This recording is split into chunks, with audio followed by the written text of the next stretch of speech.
Uh, to actually just explore possibilities because I've been blessed with so many great filmmakers and producers who came to me and extracted work from me, and I benefited by their intellect.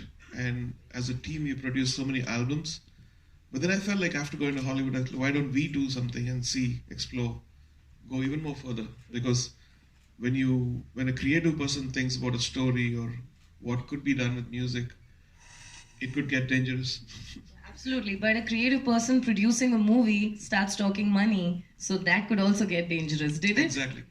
Exactly. You could sell your house also sometimes, but oh my God, did it come to that? Hope it doesn't go there.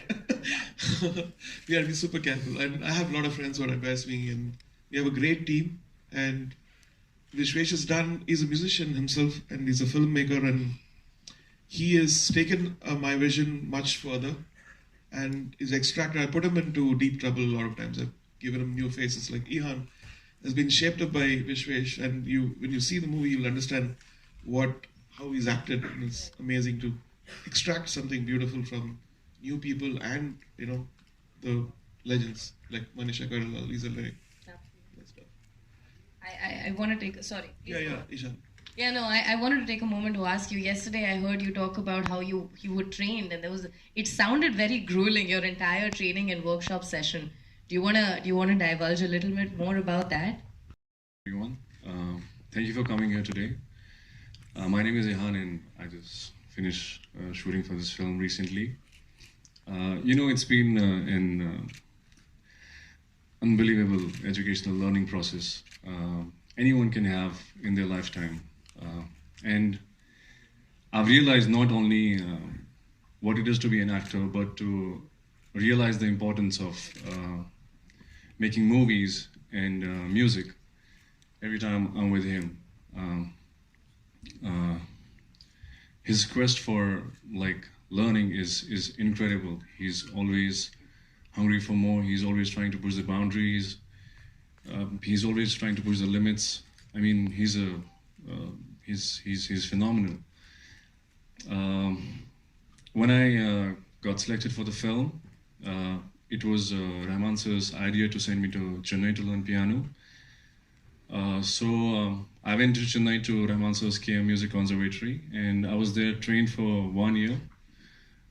It was an incredible process from transforming from just an actor to a musician. Because you were not a musician at all before? No, I didn't know anything. So it was because he wanted that authenticity of portraying a musician. He wanted that authenticity to be there. And there I learned piano for over a period of 1 year.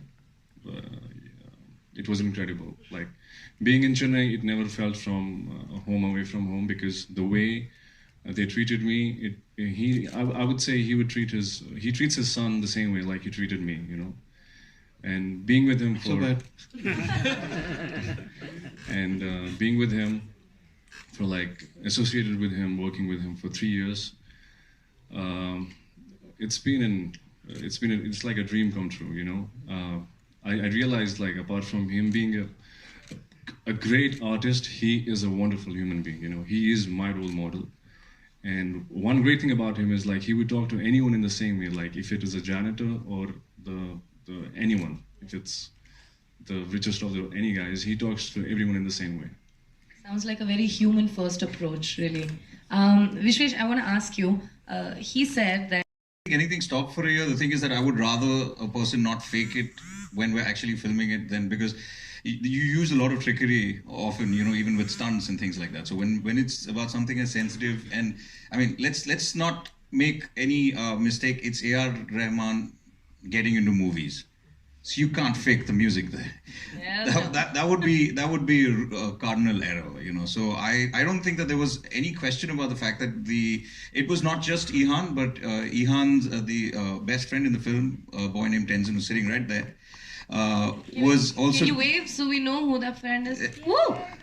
That man over there. You'll see him on the trailer, what he does. Yeah, so not only did they play buddies and bandmates in the film, so they literally bunked up together for a year. So they were living together for a year, being bandmates. He was learning drums and Ehan was learning piano. And I would frequently meet them and then try and, have like lengthy conversations into the night about what it is like to play in a band, and what's that brotherhood like. So I think that it was a rare privilege to turn people into the characters that they're playing. So I was honestly, I'm really fortunate that he cited that idea, and we had the privilege of time. All filmmaking is actually a good film is a good film because they plan things well, and he gave us one more year to plan. So I think it was a privilege. I never thought of it as an impediment at all. So how would you think of yourself to be as a being reborn as a freshman? Because as a musician, when I started, I was already 10 years experienced because I started at the age of 12, 13. So 10 years in the movie industry felt like 40 years, playing, composing, and all this stuff. But here, I feel like I'm so new because the tone used to be speaking to everybody, probably a distributor or a person. It can't be passive. It has to be aggressive at the same time, not losing it. And what is your question? what kind of a producer you are? Okay. So you're answering it. Okay, really. so yeah, exactly. So what happened was Karan Grover, who was big inspiration for me to jump into this, all his fault, and Sharda. So they first came in. What have you done, sir? I said, what happened? You have a new director, you are a new writer, and you have a new hero, and then your budget is like Akshay Kumar budget or something. I said, but you won't get the returns. So I said, like, why not? Yeah, that's how it is. So they just crunched it and crunched it and crunched it, and I said, no, I can't make compromises. So they were torturing him, and he would ask for something big, and they will give him something. But you would never notice it. You see the scale of the movies from the trailer. So I knew that when some important scenes have to be expanded, I'll go and stand there, and then the executive producer look at me. Please don't do this. Please don't make it 4 days. We have only 1 day, and then I'll make 4 days or 5 days. So those I will go and stand, and they'll come back again for them to torture him. Wow. The mathematics would change if he's around. If he's not The around, it's numbers too would real, explode. Yeah, because those are the scenes which need that love. Not that every scene we love, but it's an art between commercial and creative stuff. If you go too creative, you have to sell all your property. And so my wife was looking at me. What are you doing? And she was a great support sitting here. My daughters, they've come. She has a palm on her face like that. She's like, please don't involve me in this. Yeah, but it's such an exciting. It is the first attempt, and I hope we've probably within all the limitations we've done our best. I think, right? So it's you to judge. First song is going to launch. So before that, let's see the YM logo. This is the first movie. Yeah, we have to get out.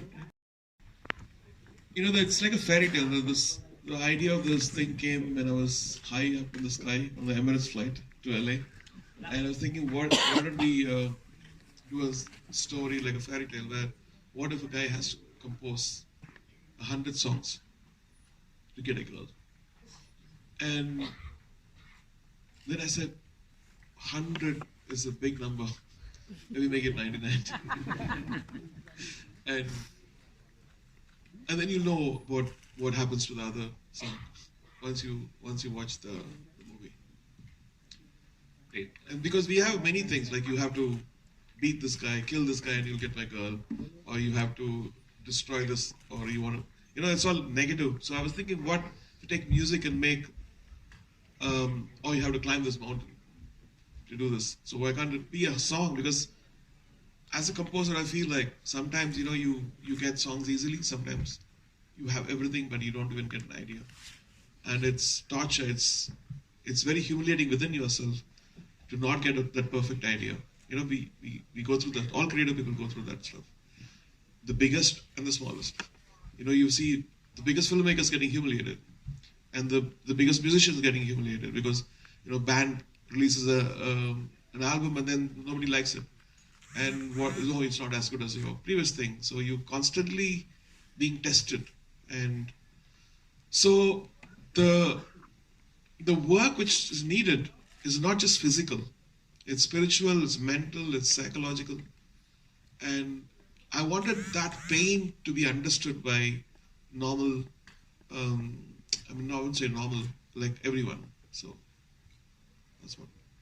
My second question is, in India, we've seen almost a lot of films with songs. And this one's called a musical, right? What do you see, what's the future of a musical in India? And how do you think we can kind of differentiate a normal film to a musical and then kind of put it out in the market?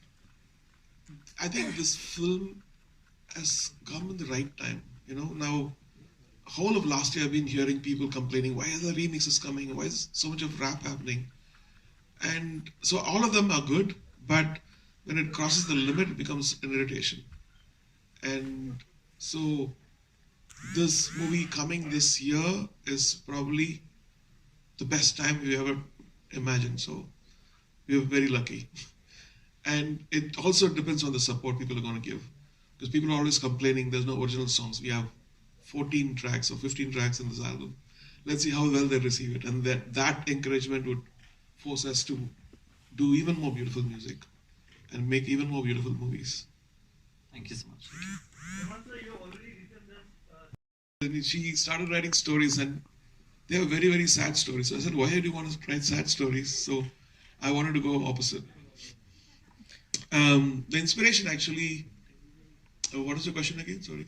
The question was that you've written it, but what was your source of inspiration for the story? So Emirates flight. Emirates flight. No, actually the one line came very easily. In probably 10 minutes the story came in, and I was taking a course in private screenwriting. So that gentleman, Gabriel, he said, let's take your own story as a case study and let's see what's not there in it. And then we were trying to delve deep within it, and then we found what could happen, and so the story came in. And then I was trying to find a director. And then this man, somebody told me, try this guy, he's amazing.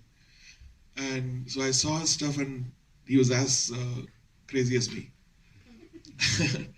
And so we spoke on Skype. I was in LA, and we spoke.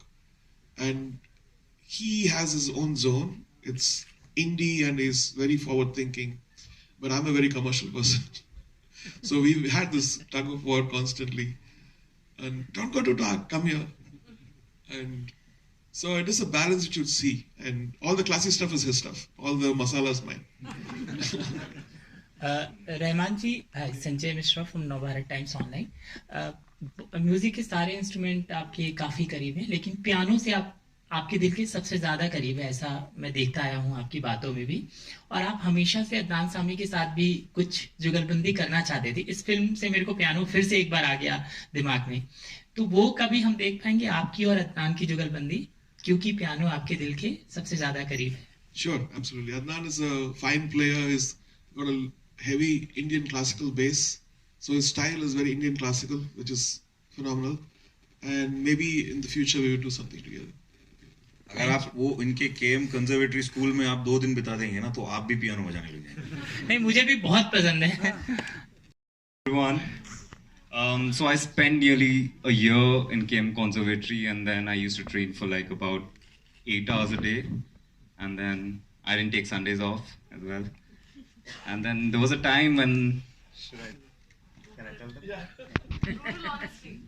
Okay, so there was a time when I didn't have a drum kit for a very long time, like for the first 2 months, right? And the drum room, there was one drum room, and then there were like so many players there, and then you could only book it for like 30 minutes. So I decided one night to climb the roof of KM Conservatory and go inside. I wrote a mail to Sir before, but Sir was like, yeah, go forward, okay, you'll get to practice. So I decided to jump off the roof. And then somehow the principal, who happens to be Sir's sister, she sees the clip and she calls me to her room the next day.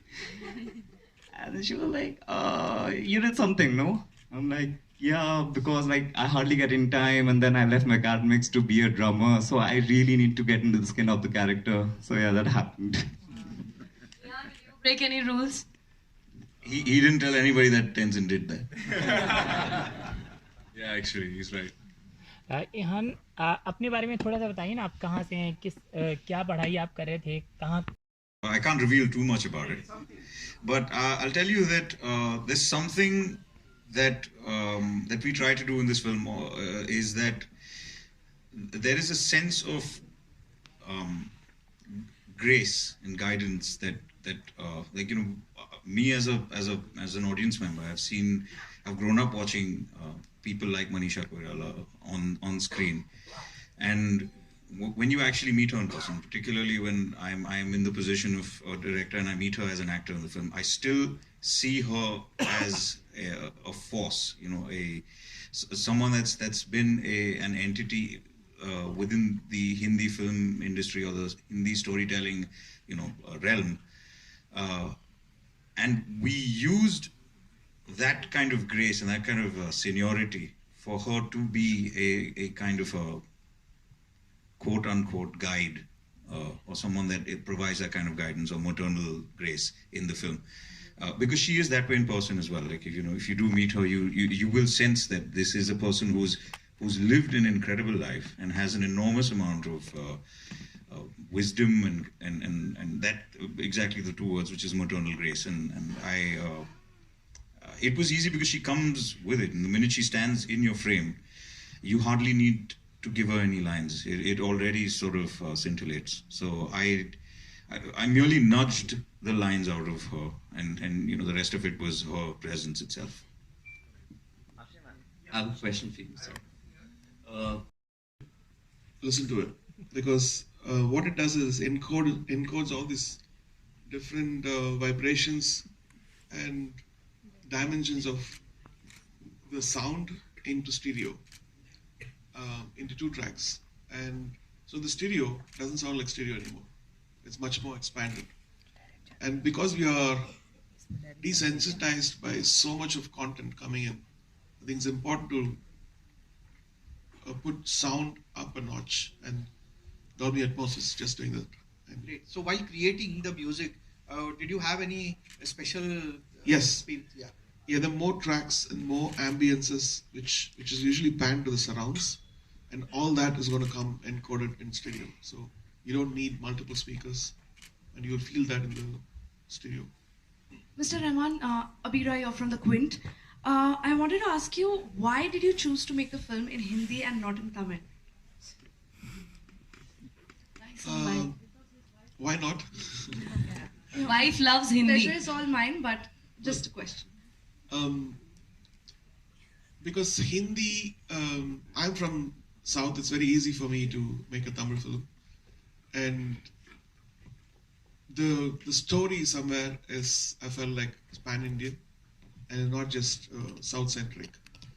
And it could work it is working because we dubbed, and it doesn't even look like dubbing because a lot of people saw it and, well, it's like a native Tamil film or Telugu film. And because when you do in Tamil and when you dub in Hindi, it shows that it's a South Indian film. But here, it's more universal, and it's a story, and the settings could be anywhere. Yeah. ये कितनी Also, I think that it took a year for Ehan to learn piano. It would have taken a lot more for him to learn Tamil. So कितनी languages में release Alright, होगी? we'll be entertaining just one more question. There's only room for one more. Rahman sir, this is Ravi from Yes. ABP News. Yeah. So, I'm so sorry. There was already a question coming through. Sorry. Rahman sir, this is Ravi from ABP News. From Rosa to 99 songs, you have achieved everything in life. You have got a Grammy.